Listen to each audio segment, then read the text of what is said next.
پیارے دوستو، ایک ظالم باپ نے اپنی ہی بیٹی سے شادی کر لی۔ اس کے بعد اس باپ پر اللہ کا ایسا عذاب نازل ہوا جس کو سن کر یقیناً آپ کی بھی روح کانپ جائے گی، آپ بھی حیران اور پریشان ہو جاؤ گے۔ اس لیے آج کی یہ ویڈیو آپ سبھی کے لیے بہت ہی خاص ہے۔ آپ اسے لائک کریں یا نہ کریں، آپ اس کو آخر تک ضرور دیکھیے گا اور اس ویڈیو کو شیئر ضرور کریے گا تاکہ یہ عبرتناک واقعہ اور لوگوں تک پہنچ جائے۔ دوستو، سب سے پہلے تو ہم آپ کو بتا دیں کہ آج ہم آپ کو جو واقعہ بتانے والے ہیں، یہ واقعہ کوئی من گھڑت کہانی یا جھوٹا قصہ نہیں ہے، بلکہ یہ ایک سچا واقعہ ہے جو پاکستان کے جہلم ضلع میں اندرانہ گاؤں میں پیش آیا ہے۔ پیارے دوستو، اس دنیا میں کچھ بدنصیب لوگ ایسے ہیں جو ایسی شرمناک حرکتیں کر جاتے ہیں جن کی وجہ سے پوری انسانیت شرمسار ہو جاتی ہے، یعنی کہ پوری انسانیت شرما کے رہ جاتی ہے۔ آپ سبھی کو معلوم ہے کہ اس دنیا میں ایک باپ اور بیٹی کا رشتہ کس طرح کا ہوتا ہے۔ ایک باپ اپنی بیٹی کا محافظ ہوتا ہے۔ ایک لڑکی، ایک عورت دنیا میں سب سے زیادہ کسی پر بھروسہ کرتی ہے تو وہ ہوتا ہے اس کا باپ۔ ایک لڑکی اس دنیا میں اگر سب سے زیادہ جس کو چاہتی ہے، سب سے زیادہ محبت کرتی ہے تو وہ ہوتا ہے اس کا باپ۔ ایک باپ کی محبت اور شفقت اپنی بیٹی کے لیے سب سے انمول ترین دولت ہوتی ہے۔ اگر کسی لڑکی کو اس دنیا میں کوئی ڈراتا ہے، دھمکاتا ہے اور ایسے میں جب وہ لڑکی گھبرا جاتی ہے تو وہ بیٹی بھاگ کر اپنے باپ کے مضبوط بازوؤں میں جا کر چھپ جاتی ہے، لیکن اگر وہی باپ درندہ ہو جائے تو وہ بیٹی کہاں جائے؟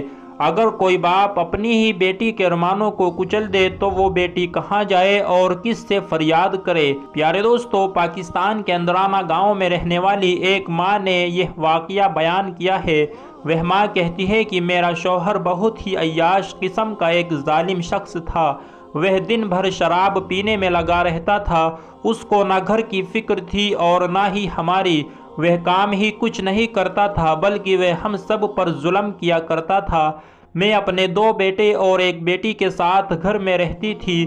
میرا شوہر ایک تو کچھ کماتا نہیں تھا اور اوپر سے ہمارے کمائے ہوئے پیسوں کو لے جا کر شراب پیتا تھا اور جوا کھیلتا تھا۔ اسی لیے ہمارے لیے بھی گھر چلانا مشکل ہو رہا تھا۔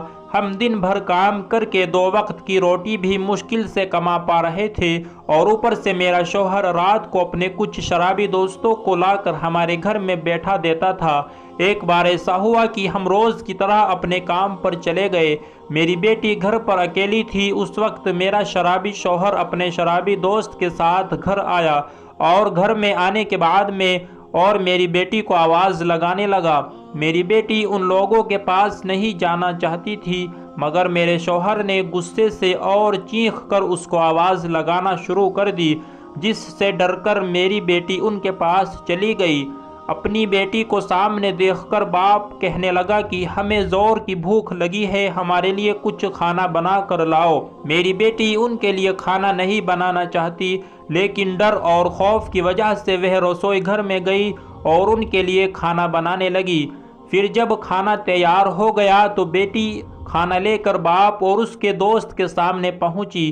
میری بیٹی پر جب میرے شرابی شوہر کے دوست کی نظر پڑی تو وہ کافی دیر تک میری بیٹی کو غور سے دیکھتا رہا۔ پھر جب وہ کھانا رکھ کر باہر چلی گئی تو میرے شوہر کا شرابی ساتھی کہنے لگا کہ یار، تمہاری بیٹی تو بہت خوبصورت ہے اور جوان بھی ہے۔ ایک بات کہوں کہ تمہاری بیوی تو دن بھر گھر سے باہر رہتی ہے اور وہ کافی بوڑھی ہو چکی ہے اور تم تو ابھی ایک دم جوان لگ رہے ہو۔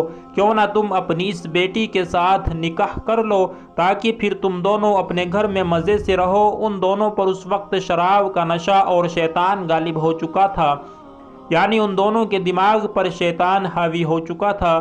اس لیے اپنے دوست کی باتیں سن کر ذرا بھی کچھ نہیں کہا، تھوڑا بھی احساس نہیں ہوا کہ یہ تو میری بیٹی کے بارے میں کیا کہہ رہے ہو، بلکہ میرا شوہر تو اس کی باتوں کو سن کر خوش ہوا۔ اس وقت ایک باپ کو اتنی عقل نہیں آئی کہ وہ اپنے اس شرابی دوست کو یہ نہیں بولا کہ تو پاگل ہو گیا ہے، میری بیٹی کے بارے میں تو یہ کیا کہہ رہا ہے؟ یہ تو میری بیٹی ہے اور تو اس کے ساتھ میں میرا غیر شرعی رشتہ کرانا چاہتا ہے۔ میں اس کا محرم ہوں، میرا نکاح اس کے ساتھ کیسے ہو سکتا ہے؟ ایک باپ اپنی بیٹی کے ساتھ کس طرح سے شادی کر سکتا ہے؟ ایسا بالکل بھی میرے شوہر نے کچھ بھی نہیں کہا، بلکہ اس وقت تو میرے شوہر پر شیطان غالب ہو چکا تھا، اس لیے اس نے اپنے شرابی دوست سے ایسا کچھ نہیں کہا، بلکہ وہ تو یہ سن کر خوش ہوا اور کہنے لگا کہ ہاں یار، تم یہ بات تو بالکل صحیح کہہ رہے ہو، میری بیوی تو بوڑھی ہو گئی ہے اور اب وہ دن بھر گھر سے باہر بھی رہتی ہے، اس لیے اگر میں اس کے ساتھ میں شادی کر لوں گا تو پھر میرے گھر میں اچھے سے دن گزرنے لگیں گے۔ پھر وہ اتنا کہہ کر اپنے دوستوں کو گھر سے باہر بھیج دیا اور ان سے کہا کہ میں اس بات پر ضرور غور کروں گا۔ پیارے دوستو، اس لڑکی کی ماں کہتی ہے کہ اس دوران میری بیٹی گھر میں اپنا کام کر رہی تھی، وہ اپنے کمرے میں بیٹھے ہوئے بڑے ہی خاموشی کے ساتھ یہ سب گفتگو کر رہے تھے، وہ دونوں شراب میں پوری طرح سے ڈوبے ہوئے تھے۔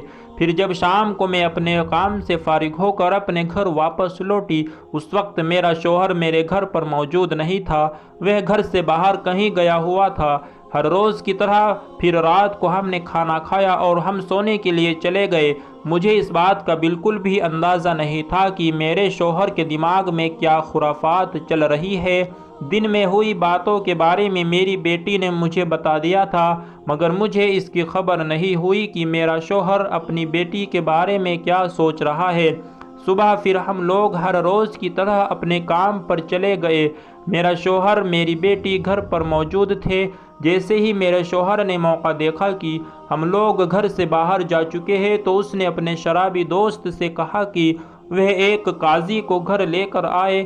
تھوڑی دیر کے بعد اس کا شرابی دوست ایک قاضی کو لے کر آیا۔ اس قاضی کا تو پہلے ہی پیسے دے کر منہ بند کر دیا گیا تھا، اس لیے وہ بھی اس غیر شرعی نکاح کو کرنے کے لیے تیار ہو گیا تھا۔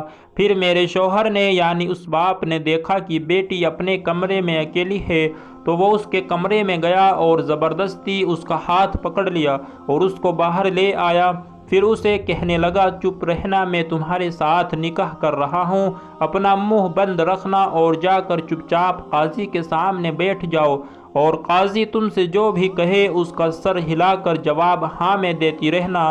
یہ سن کر میری بیٹی چیخنے چلانے لگی اور رونے لگی، مگر گھر میں اس کی باتوں کو سننے والا کوئی نہیں تھا۔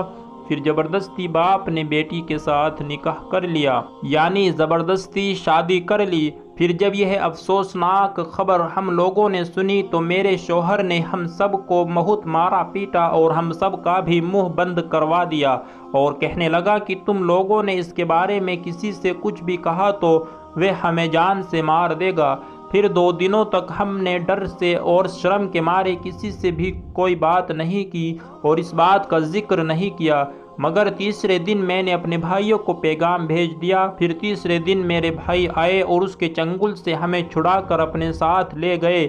ایک ظالم باپ نے شراب اور شیطان کے بہکاوے میں آ کر اپنی بیٹی کی زندگی تو تباہ کر ہی ڈالی، اس کے بعد میں وہ دن رات شراب میں ڈوبتا چلا گیا۔ وہ ظالم شخص ہماری اتنی بددعا لے چکا تھا کہ اب ہم بھی ظلم سہ کر تھک چکے تھے، مگر اللہ تعالیٰ کی لاٹھی پر کوئی آواز نہیں ہوتی، اور جب وہ پڑتی ہے تو پھر انسان سنبھل بھی نہیں پاتا ہے۔ پھر ایسا ہی کچھ اللہ کا عذاب میرے شوہر پر اترا۔ کچھ ہی دنوں کے بعد ہم نے سنا کہ میرا وہ شرابی شوہر گھر میں بہت بری طرح سے تڑپ رہا ہے، وہ بہت ہی بری طرح سے چیخ رہا ہے، چلا رہا ہے، کیونکہ اس کا پیشاب اور پاخانہ دونوں بند ہو چکے تھے، اس کا پیٹ پھول چکا تھا، اس کو ڈاکٹر کے پاس لے جانے والا بھی کوئی نہیں تھا، اسی لیے وہ 5 دنوں تک گھر میں ایسے ہی پڑا رہا اور اسی طرح سے وہ تڑپتا رہا، اور آخر میں 5 دنوں کے بعد میں گھر میں پڑے کچرے کے ڈھیر پر اس کو موت آ گئی۔ یہ دردناک موت ہر کسی نے اپنی آنکھوں سے دیکھی۔ پھر لاوارثوں کی طرح اس کو لے جا کر دفنایا گیا، کیونکہ کوئی بھی بیٹا اس کو کندھا دینے کو تیار نہیں ہوا، اور اس کی بیٹی تو ویسے ہی اس سے نفرت کرتی تھی۔ وہ عورت کہتی ہے کہ آج میرا شوہر نہیں رہا، اللہ تعالیٰ کا عذاب اس پر اس طرح سے آیا جس طرح سے اس نے ہم کو ستایا تھا، ہماری زندگی جس طرح سے اس نے جہنم بنائی تھی اسی طرح سے پھر اس پر اللہ کا عذاب آیا۔ اللہ نے بھی پھر اس کی قبر کو بھی ایک جہنم کا گڑھا بنا دیا۔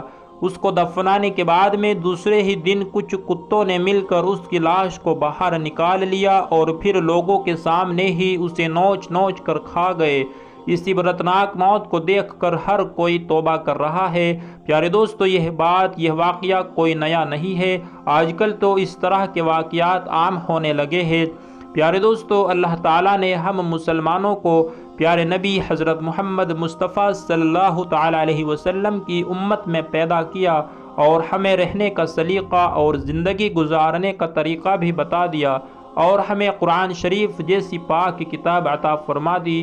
اسلام میں شراب حرام ہے، اور یاد رکھے آج کل جو بھی نوجوان شراب جیسے اس نشے والی چیز میں گرفتار ہو چکے ہیں، ان لوگوں کو ہم یہ بتانا چاہتے ہیں کہ شراب پینا منع ہے، کیونکہ اس کے نقصان ہی نقصان ہے، اس کا کوئی فائدہ نہیں ہے۔